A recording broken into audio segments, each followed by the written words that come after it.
Syedaralun, satu unit mobil jenis Daihatsu Grand Max Pickup mengalami kecelakaan tunggal di Gampong Baru, Kecamatan Bakongan, Aceh Selatan pada Minggu 15 Mei 2022 sekitar pukul 11.30 waktu Indonesia bagian Barat. Dari insiden ini, 5 penumpang mengalami luka-luka.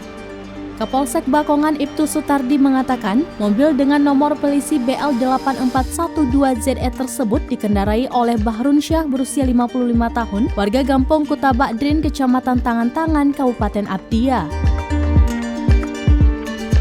Mobil melaju dari arah Tapak Tuan menuju Subuh Salam. Saat tiba di Gampong Baru, Kecamatan Bakongan, mobil tersebut mengalami pecah ban bagian depan sebelah kiri yang mengakibatkan mobil hilang kendali dan terguling.